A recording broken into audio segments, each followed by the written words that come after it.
Hello everyone, Blaster here again, bringing you another video that I'm sure you'll find interesting if you play Heroes. Today's topic is going to be my deck profile for the month of August 2025, and I'm just here to report you that I managed to get a second place in a OTS series tournament.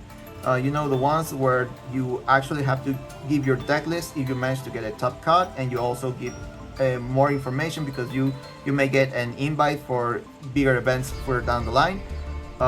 Obviously, I wish I could have won the tournament. I really wanted the Sky Striker Zero playmat, but it is what it is, and you guys already know that trying to perform with heroes is already hard enough. So I'll take what I can get. The only thing that I won from that tournament was 3 booster packs of Duelist Advance, which are unopened. If you guys want to know what I pulled, I would recommend you guys to hang out at the end of the video. But without further ado, let's get started with the deck profile. But please remember that if you like the content that you see, please like, share, and subscribe. But if you're not doing that, at the absolute least, please leave me a comment, because I always love reading feedback, and also because of how YouTube is starting to count views and such. I would greatly appreciate if you can interact with my video, right? So with that out of the way, let's get started. So we're going to start with the main deck. And for this occasion, I decided to present the deck list in a different manner from previous deck profiles, because I want you guys to visualize the deck the way I do, so it also helps you in your deck building process. Obviously, you're looking here at the non-engine part of the deck, and this is the engine part.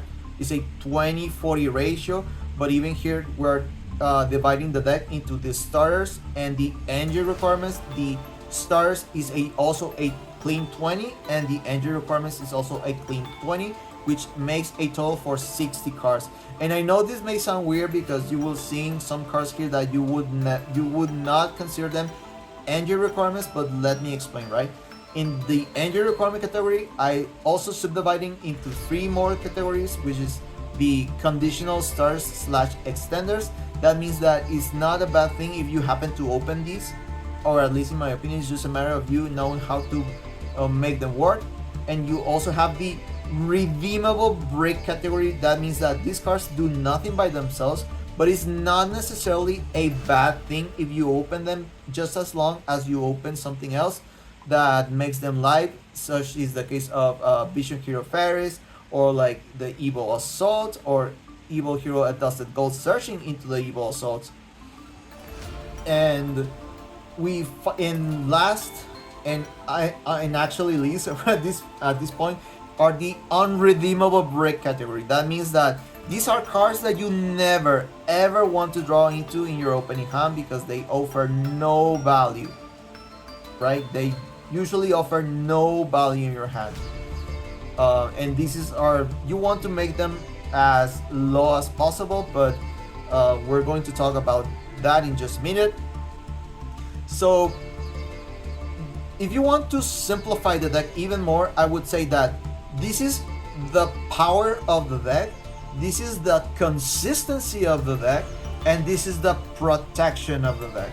And if you want to do well with heroes, you have to strike a balance, and that is what I ultimately managed to do. Is just a clean 20-20-20, so it's a third for protection, a third for consistency, and third for power. And we could talk about that, because obviously you want to make this part of the deck as small as possible, and you would be saying, oh, but you don't need to play, let's say, two increase, you don't need to play like 2 Dead and Prison, you also don't need to play 2 Polymerizations, you're just bloating this part of the deck for no reason. And I could understand where you're coming from, but I also believe that this is important, because if you're going to play hand traps like the Mole Charmies, it's very possible that you will end up drawing into cards that you really don't want to see on your opening hand.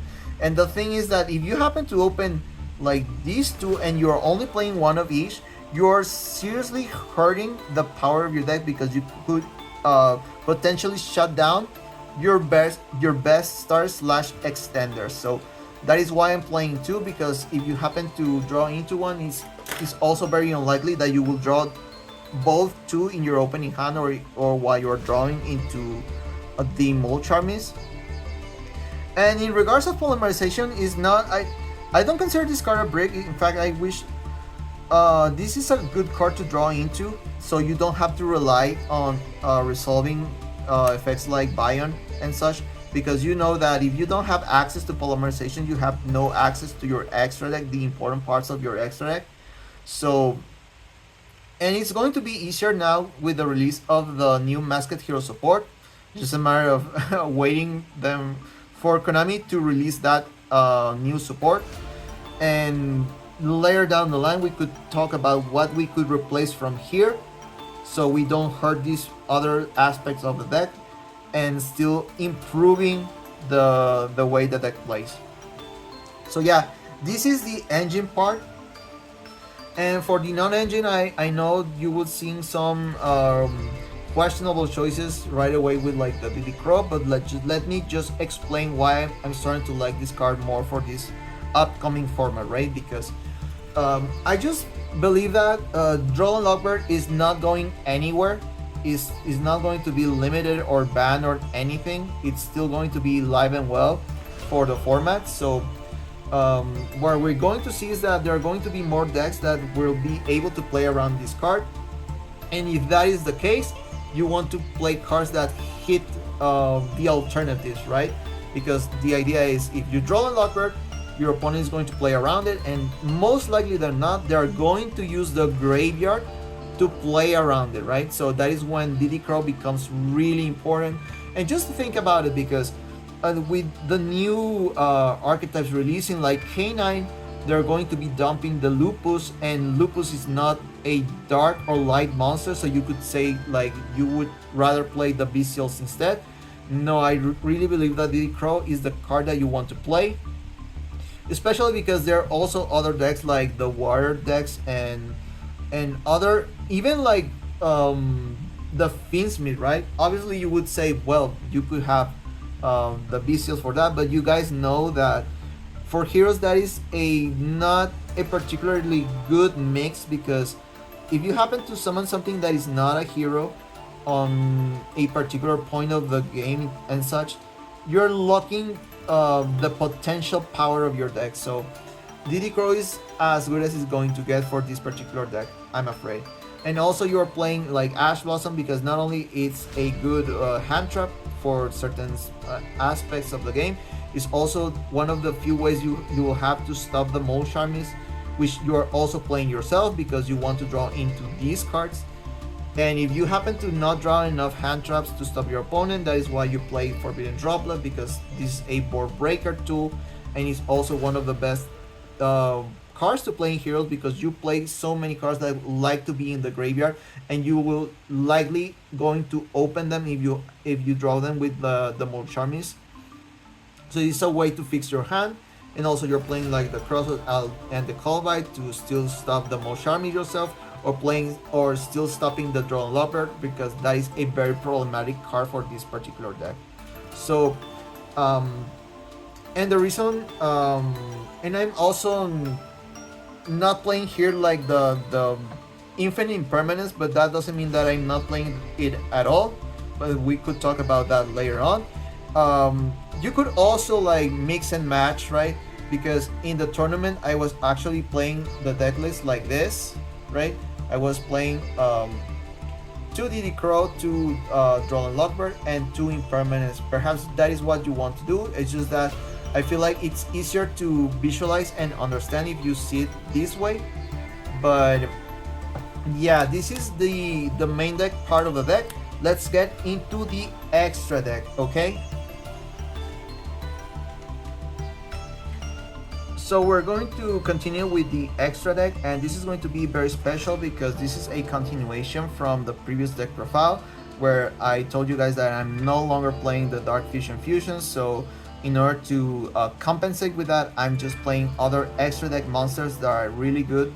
Let's say alternative plan if you get hit by Droll and Lockbird. So we're going to discuss that here in two. Let's just get into like the, let's say, necessary engine parts of the hero deck, right?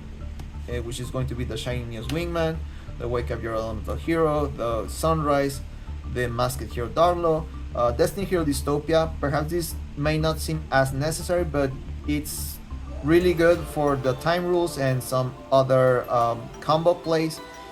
Uh, who knows if it could stay in the extra deck if the time rules get to change, but for the time being, I still like this card a lot. And I'm also playing Destroy Phoenix Enforcer, one of the best boss monsters. Same with Elemental Hero Flame and Infernal Rage, because this is just a combo enabler. And Extra Hero Threat Decimator, this is mostly because it's an amazing tool for OTKs and also gives Destiny Hero Dystopia its quick effect.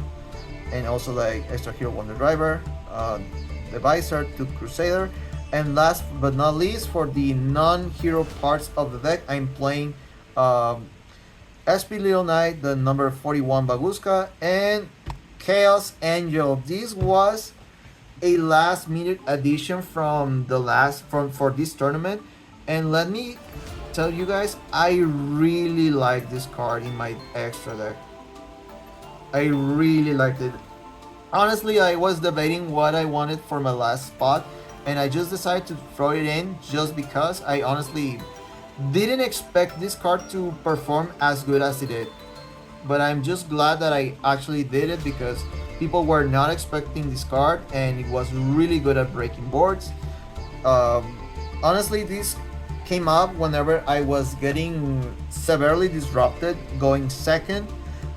One of the cases were when I was like, this was like literally one of my last plays, because I managed to get Necrom into the graveyard, then banish it, special summon that Imprison, and that Imprison was sending a hero from deck to grave, which was Malicious, then you banish, special Malicious, and here I was not locked into heroes only yet, because they managed to negate my Vision Hero Fires from resolving, and I didn't even get to my Evil Assault because they also stopped my Evil Hero at Dust Gold from resolving.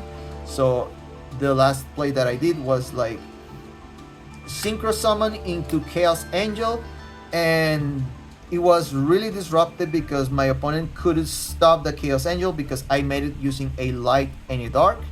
So it gained both effects. That means that all my synchro monsters are unaffected by activated monster effects, and also it cannot be destroyed by battle. So my opponents had a really hard time outing this card. Really hard time. Doesn't mean that it's invincible, but they really had a really hard time outing this card. And then again, from the previous deck profile is also like the SP Little Knight and the Baguska, because these are one option that you could go into if you happen to get hit by Droll and Lockbird. And you guys already know the setup. I'm just going to simplify here. Let's say if you happen to activate Hero Lips, because this is what you would normally do if you do this as a one card combo, is that you're going to get Stratos. Stratos is going to search into a hero, which is going to be Vision Hero Bion, and at this point in the game, because you search into a card, they're going to drop a Droll and Lockbird on you, right? And then you literally cannot continue the combo, the hero combo. So what I do in this particular situation is that you normal summon Vision Hero Bion, then you dump the Necrom, and then you banish the Necrom to special summon the Dead Imprison, and then Dead Imprison is going to send the Malicious, then Malicious vanishes, special summon another copy, and then you just link these two into SP Little Knight, and then you could use these two as extra material, and then you summon the number 41, and you made this with just one card, and you also have your hand traps in your opening hand, so you should be fine, right? Doesn't mean that you have a guarantee that you will have a next turn or anything, because this is Yu-Gi-Oh! Crazy things always happen, but at least you have some way to protect yourself, right? If you happen to not open cards like Cross a Designator or Call by the Grave to stop the Droll and Lockbird, and you open those kind of cards. Obviously there are more plays, there are more ways to build this board. I'm going to link down in the description below the video where I'm talking about those potential plays so you can understand how this deck works too, right? So yeah, honestly, really surprised, really happy with the performance of Chaos Angel. um, if you have access to this card, I would seriously encourage you to try this card out. Just remember that you can only summon this if you haven't locked yourself into heroes only yet, right?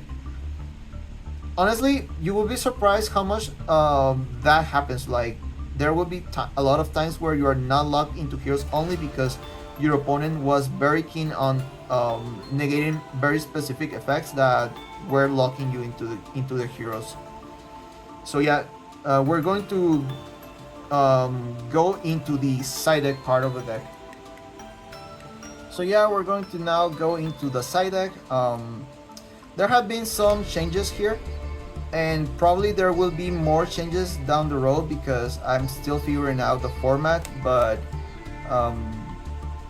I guess let's just get started, right? I'm still playing like the 2 artifact Lancia. I'm playing like 2 Nibiru. Now I'm playing like 2 Mulchami Meows because I have 2, and I'm also like, I would definitely play a third one. I really like the card. It's just that I still don't have the third copy. And also I'm playing like triple Tactic Frost, triple Infinite Impermanence now in the side deck, and like these are the traps that I play as triple Tactic Frost targets to help me go first if I get hit by some weird hand trap that I'm not capable of stopping, right? So then again, these may be interchangeable with the Diddy Crows, right? If you are not confident enough that Diddy Crow might be a good hand trap going as a main deck option, or you could like I was saying, mix and match, and perhaps you could like take, let's say, like if you want the variety, you could take like one of each here, and you just play 2, 2, and 2 in your main deck, which that was what I was doing in my tournament run. I mained these cards, and then these were in my side deck, just to like fix my chances of opening certain hand traps against certain matchups, right? That is something that you could do, but I mean, just for let's say for simplicity's sake, I decided to present it this way. And triple Tactic Frost still a really good card, but I only like playing them in game 2 and 3 because for you to get max value of that card, you have to know the matchup that you're playing against, because otherwise you don't know what kind of traps you want to play. Obviously, it could be good going second, although I would still think that its best application is whenever you go first. Or if you want to really punish a player that plays Bestials, because this is like the best punishment that you could give your opponent for playing a Bestial, because they now control a monster on the field, and then you can search into Fusion Destiny, and it's like nothing ever happened because you're going to get another Malicious, and now you also get DP in the process. Also, this could be really good against, I don't know, like other matchups like the Canine Vanquish Soul, because they love activating monster effects during your turn, and they will have a monster on their field, so you could take advantage of that. And Meows is just whenever you have a Molchami that is not working against your opponent, let's say perhaps you're playing against a deck that is not summoning a lot of monsters from the extra deck or even the deck, so but they do summon from the hand and the graveyard, so you start trading one Molchami for another one, or if you know that every single Molchami is going to hit your opponent, you play all 3 Molchamis, and you just knowing that you're going second on game 2 or 3 depending on the matchup. And Nibiru, honestly, I've not been liking this card as much as of lately, so I'm very comfortable having this as a side deck option, honestly. and Lancia is just mainly here because of Malice. Although I do believe that whenever we get um, the Masked Hero support, I really believe that I may be taking out this card because I want other side deck options, and I want to maximize the males. Like if I'm going against like let's say against Malice, I would rather just draw a lot of cards and try to break the board with either Infinite Impermanence and the Forbidden Droplet, that rather than just trying to stop the plays. Obviously, this might still be the best approach, like the best way to stop Malice, but honestly, you know that this may change at any given point. So this is what I was playing. You can do whatever you want with your deck. I'm just giving you ideas, right? So this is the deck list, the entire deck list. Now we're going to get into the price support. So yeah, this is the moment that everyone was waiting for. You guys know that there are no double takes on this one. Let's see what I'm going to pull from these packs from my price support. Just wish me luck, right?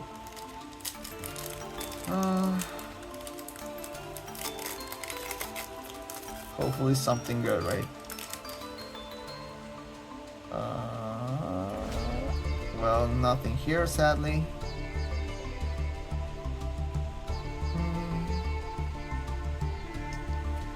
Oh well, nothing from here. Hopefully we could pull like at least an Ultra or something.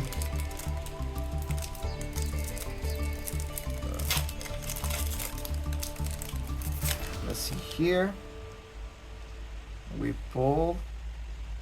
Oh, we actually managed to pull an Ultra. Is the Primite Fusion monster. Well, at least that's nice, right? At least it's something better than the previous price support. So yeah, let's see what we pull from here.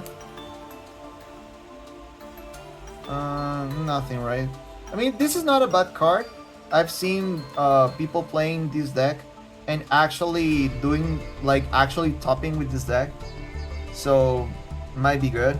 So yeah, this is going to be it, guys. I hope that you guys enjoyed. Remember that if you like the content that you see, please like, share, and subscribe. But if you're not doing that, at the absolute least, please leave me a comment, because I always love reading feedback, and also YouTube asks us to interact, to engage with our viewers. So it is greatly appreciated if you do so, right? So this is Blaster signing out, and please have a nice week. See you guys.